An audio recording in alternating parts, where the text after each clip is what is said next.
a wrestler. Yeah. I got bullied hard, by being a little short ass. And so I had to learn how to move, use that by an old co-marcher that fought in the Second World War. And I like wrestling because it's move, it's nice, we call it it's an old fighting strategy in our world, in our Māori. Well, I used to do the curtain races for John de Silva. What was your stage name though? I don't want to say because it's dumb. It was what? Yeah, it's a dumb name. Yeah. Oh, come on, tell me. Yeah. Māori boy, Māori boy. Yeah. He's the most visible face of Māori activism. Confrontational and controversial to some, and artivist to others. Tama Iti was at the centre of Stuff's recent formal apology to Māori, yet he's long been a disruptor. What was your first protest you ever got involved in? At school, when the principal of the school made a statement that I will not allow you to speak Māori on my school ground. How did your protest take form? By refusing to Well, where was the school? Otho. And you weren't allowed to speak Māori? Oh, yeah. All that is true. It wasn't a Māori school. It wasn't a two-way school. It's all about how to be loyal to the state. I met Tama on the eve of it on Ponsonby Road. It was a former health worker. Tama attended an art therapy workshop in Canada. He's been painting ever since. What got you into painting? Well, I always love art. Hanging out with a fella like Hone Tūpare. Then I remember attending the Ralph Hōtere exhibition in Hamilton. All the poets get together, the writers get together. On the Vino, whiskey and all that. I keep away from those guys, couldn't keep up with them. I guess for me the art is around kei roto koe I tō ira atuata. You become the co-creator.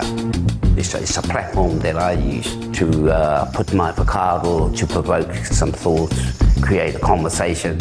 So, when I look at your art and I look back on some of the actions that you've done, your statements have been big theatrical statements, haven't they? Yeah, well, life is theatrical. We do that every day. I remember one time I pulled you up on stage and we were singing Treaty and you came on with the New Zealand flag, right? And then you stood on it, And I was thinking, oh, hell, because my dad was out there, ex-soldier. And when afterwards I understand it. Yeah. I understand all of the patriarchy. It's not about them. It's about finding a way to provoke, to create a cordial, a conversation. Yeah. And I guess that's what I do. Yeah. It's finding the pathway. Everything is not rosy and cosy here in this country. The Manamutaki or two, where we had the embassy in Tāniatua, the group decided that they will create this eviction notices. Those are residing on stolen property, we are giving you a whole year to vacate. And for further information, please contact your local MP and Merry Christmas and Happy New Year. And you went to China during the Cultural Revolution, which was a very brutal time and very controversial around the world. What did you learn over there that you brought back here? I thought the enemy was blonde hair, blue eyes, and white skin. But after going through all of that learning, changed my whole thinking. And it actually has got nothing to do with the colour of your skin and the colour of your eyes. It's a class thing? Yeah, well, it's a political thing, depending on which side you're sitting on. Yeah. After graduating from a trade training scheme, Tama was introduced to a group of city-raised university students. What was the main point that you were trying to make, Ngā Tamatoa?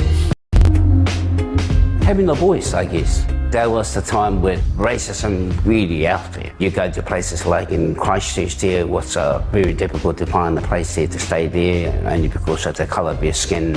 I don't know whether you remember when you had to go to the movies and there used to play God Save the Queen. And so everybody had to stand up.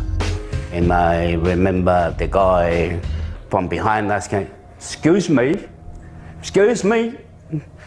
the police stand? You know how we reacted, responded. We ended up having a fight. In 2007, the police conducted Operation 8, alleging Tama and 17 others were running a military-style terrorist training camp in Te Urewera. What were you actually doing? Well, I've been doing stuff there in the night for many years as a detached youth worker. I think it's about motivation, about bringing people together. Hey, of course we can run around with guns, nothing wrong with that. Having a conversation, having a corridor, we stuck to the books. There was a significant risk, and I deemed it prudent to act now rather than allow this risk to continue. We already knew that they were spying on us. So you knew about it, but you were still doing it? Yes. Deliberately? Well, there's nothing wrong with what we do. So was it theatrical? Yes, theatrical. It was a very expensive theatrical performance. Yes. I mean, you had lawyers involved and you ended up in jail. But that's just paranoia, making up stuff. We had no plans. There was no plans about killing people in our community, because that's what they think that we were doing, planning to do some crazy stuff. That's not us. The only charges that stuck were firearms related. Tama spent 2 years in Waikeria. What sort of stuck out for you when you were in jail? What did you observe in there? A lot of young people. A lot of young people there for a long time. A lot of the inmates in there would have recognised you. Oh, yeah. They say dumb things like that. You should have come down to see us. We would have come down to your camps.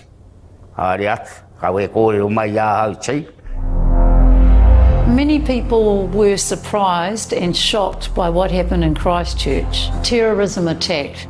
Were you? Yeah. Terrible. And I think that what also terrible about it, that they were busy watching everybody else except those particular people that it's a huge threat there to our society.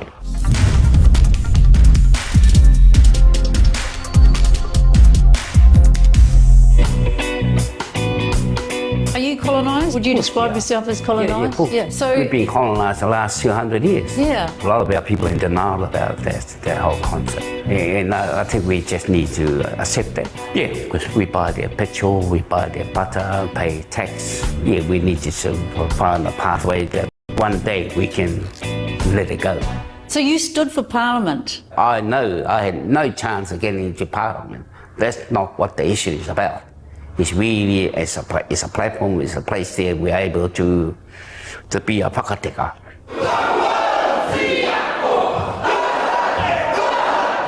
Tūhoi settlement in 2014. What's it like post-settlement? Is it all it's cracked up to be? Yeah, I think there's a real challenge around drifting away from the main core people of whānau hapu. So they create a new empire, iwi bureaucrats. Well, which all the iwi throughout the motu are going through all of that. So we need to try and navigate ourselves away so we don't end up the same way and become another colonizer internally. I remember when I interviewed Sid and he said that being an activist took up a lot of his energy and he had regrets about, you know, maybe he didn't put enough time into his kids, his family stuff. All of that, you know, the same. You know, you had to catch up with your children a few years later, you know, and patch it up and have a chat to each other about it, because your relationship is the movement, the people, the whānau, and the things that you believe in it. There was a period where I just thought he was a troublemaker. You know, I didn't understand what he was doing. I'd often see him in the newspaper or on the TV. But yeah, I loved him. He was my father. Reckon you're a better koro now? I think so. I tried to be. If you look back at everything that you've done, and you've done a lot, what would you describe the connecting thread or theme for you? Yeah. I think it's the know, we see things. When we see things, we hear things. And, you know, sometimes a lot of people just walk away and don't deal with it. And they see things, then they go and they turn a blind eye and go somewhere else. I'm not that person. You would have heard this song a few times Yeah. on every protest march I've ever been on. Oh, yes.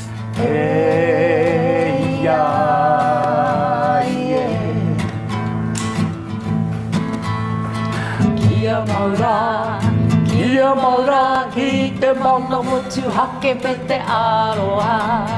E ia ie.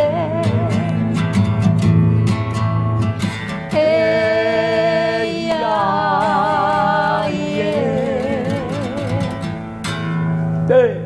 Give our hand back. Hey, kia ora. Thank you, Tama. Aye.